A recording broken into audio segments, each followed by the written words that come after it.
The next 24 hours for SafeMoon are looking really, really big, with SafeMoon gearing up to donate over $1 million to charity, their live AMA coming tomorrow, the Dogecoin and SNL special in just a few hours from when I'm posting this video. The next 24 to 48 hours for the SafeMoon price are going to be extremely interesting, and today I'm going to be breaking down everything you need to know, giving you all the new news, and doing an in-depth technical analysis to give you everything you need to know about where this SafeMoon price is heading. Getting straight into this price has gone crazy. I think the previous video I made, it was just consolidating. You're trying to break through this 7.0 mark, or maybe even actually it was around the 6.0 mark right here at this resistance level. It's crushed past all of them. It did have a little bit of resistance getting past this 7.0 mark, or as you can see over here, this previous level of resistance, but it looks like we are just contesting this level right here. My guess is at this all-time high, at this current price we're at, there's going to be lots of resistance, and this is the make or break moment, because if we can go in and pass through this all-time high with tomorrow's AMA, which I'm going to be talking about all the potential questions that could be asked on that AMA in just a second. If we pass this major level of resistance here at this all-time high, it could be a massive bullish signal that we could potentially replicate what happened here with this previous big push up. As you can see at these levels of resistance right here,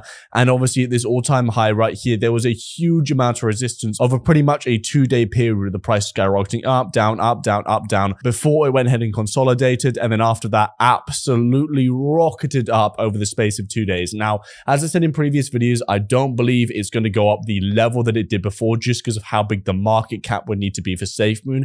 And right now, there aren't any catalysts. Now, they don't necessarily need to be huge catalysts, as of course, there's a kind of whole idea of just because the SafeMoon price is going up and it's now trending, more people want to buy into the hype because they see the price going up. And that, in my opinion, is just as big a catalyst as, you know, a major exchange being announced in some ways. But also the next big catalyst in terms of technicals would be us breaking these levels of resistance. It looks like we are getting a bit more resistance when we get to these higher levels as expected, as of course we're not cleanly breaking through all these levels like we did down here. But that brings me on to the AMA that's coming tomorrow. It's going to be at 3:30 p.m. EST and 9:30 p.m. UTC. I'm going to be live streaming on this channel live, so if you want to go and tune and get my opinion and see the entire AMA, make sure on this channel. We'll be starting the stream about 15 minutes earlier. And what they're doing for this AMA and roundtable event is they'll be picking a lot of comments from this Reddit thread, which I'm really interested in. We've got plenty of big questions here. A lot of them to do with the CertiK audit, if they're going to go ahead and follow what the CertiK Foundation stated. A lot of it to do also with major exchanges, the wallet as well as a question about exchanges. This question here, why aren't we on the top tier exchanges such as Binance, KuCoin, and Crypto.com? And also obviously addressing the coin market cap issue right now. And speaking about exchanges as being a major catalyst, we've had people in the Apollo 10 group, which was a group of 10 people who got to ask a lot of the Alaska CEO and COO of SafeMoon a lot of questions. One of the things that was on that point that they talked about was that the top 25 exchanges are constantly contacting Jack, which is the COO of SafeMoon, and obviously is in charge of organizing and getting SafeMoon onto these exchanges. So the fact that that was a major point that they were talking about gives me a lot of interest in exactly what they're going to say when it comes to the exchanges, as it seems like they address it every live stream and go and announce potential new exchanges. So I feel like if they do announce big exchanges and hint on potentially what those exchanges could be, if they're big or not, then that would be a major catalyst, I believe, to push us past that all-time high, and then we can really start making some ground, and it'll be really interesting what's going to happen if we do get a major catalyst in that AMA when we break through this all-time high and this major level of resistance. What exactly is going to happen for the price? We've also got this tweet by John Caroni. Okay, looked at the roadmap and we are now way ahead of schedule again. We'll be updating it shortly. Many thanks to the community and my fellow teammates. You all rock. More to follow. The main things on the roadmap were obviously them integrating into African markets, the SafeMoon wallet, the SafeMoon exchange, the NFT marketplace and exchange, as well as obviously the major thing as well, being listed on more exchanges, major exchanges, to go ahead and release all the current bottleneck, which is one of the major bottlenecks for SafeMoon right now is obviously people not being able to easily access a coin and having to go through PancakeSwap and everything. So if we're way ahead of the roadmap, and all the things on the roadmap right now are pretty major catalysts for SafeMoon if they obviously go to plan, the fact that John's tweeting this as well gives me a lot of excitement for this upcoming AMA, and I think there's going to be some really, really exciting and juicy things announced on this AMA coming this weekend, which I can't wait for. In terms of all the other indicators as well, we can see these moving averages did go ahead and cross here, where we saw the 20-day go above the 50-day, which is a real bullish indicator. We are seeing the 50-day and 20-day moving slightly together. So if they do cross, especially nearing this all-time high, it could mean that this all-time high is becoming a major level of resistance. But right now, in terms of the space between them, looking absolutely fine. As you can see here, when we had this price increase, we saw that 20-day above the 50-day for the entire time of the increase until we got to the all-time high. And then that's finally where we saw the 50-day crossover and actually go above the 20-day moving average. So in terms of those indicators, it's looking fine right now. Bollinger Band as well, looking pretty healthy. We're still seeing this price above this moving average right now, this 20-day moving average. So whenever the price is above the moving average, it's pretty obvious the price is higher than the average price. So we've got an increase of buyers and an increase of that volume in the market. We're also right here, we just about broke out this Bollinger Band. It looks like we're breaking out of the band again. But when we're having a rapid price increase, as you can see here, that's very normal. And usually when we're having this price increase as well, as you can see, we stay above that moving average for the entire time that we're going up. This is the same story in the RSI. We did go back down a little bit and fall back into this regular channel, which actually could be a good sign.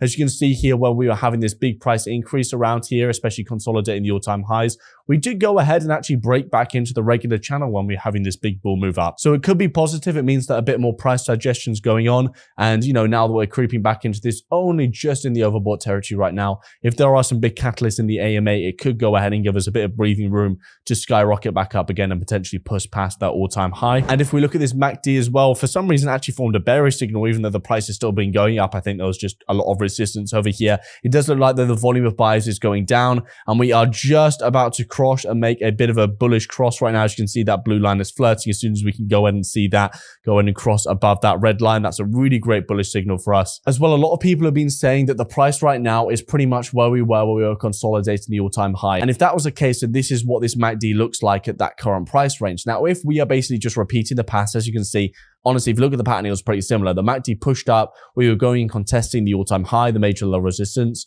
We then had some sellers in the market, it going down, and then that huge skyrocket when the catalyst and everything came in for the price. We are having this decrease, but once again, I don't feel like the increase is going to be as major as it was in, the previous kind of all-time high and that massive push-up that we've had, just because I don't feel like the volume is there, unless like some crazy thing is announced in this AMA, just because the market cap at that point, if we were going to have a 500% increase, like we would before, the market cap would need to be in the tens of billions. And I don't know if we've got that kind of momentum or catalyst right now. I feel like if we were going to get there, if it's not guaranteed, if it would take a little bit longer than just one push up. But of course, you never know, it could. Volume of buyers as well looking very healthy. The volume is slowly but surely increasing. We're in the millions, not as much as we were when we were having this astronomical price increase, where every hour we're having anywhere from 10 to 20 to maybe even 30 million buyers. And, the volume in the market was in the tens of millions. So right now we haven't got as much momentum as we did back here. But once again, this AMA, if everything goes to plan, then we could go in and break that. Now, levels that we're going to go and have to break through, the first one is going to be around this 8.0 range. We've had quite a bit of previous resistance at that level.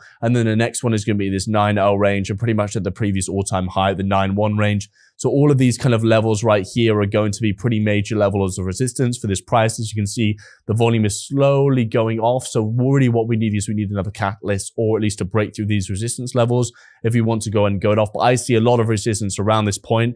And if we can go in, and it might take us, if we're going to break through it, maybe 12 hours to a day to maybe even 2 days of just bouncing around this range. And then if we break out, if the information is really good with this AMA, then that's where we can see the jump up. If we do have a jump up price levels, I feel like we're just going to go every 10. So the 1.0 range is going to be the first big level, because we didn't previously pass through that. I know some exchanges or some, charts say we did, but a lot of them actually, the actual price that SafeMoon hit is completely off, because some charts right now say we're at the 1.0 area, but this is the official chart that SafeMoon links. So this is what I'm going off in terms of the price. So the 1.0 level will be that big one that we need to go in a contest and hit through in terms of after we pass the all-time high, then the 1.0, then the 1.1, the 1.2, going from there. Now, if it's a great catalyst, the price targets could be anywhere from the 1.4 level. I believe that was actually the first level of Fibonacci as well. Fibonacci extension levels could be a kind of a price target that we could hit if this AMA goes well. Now, of course, if there's massive catalysts, if the Binance or KuCoin or Kraken was announced, then of course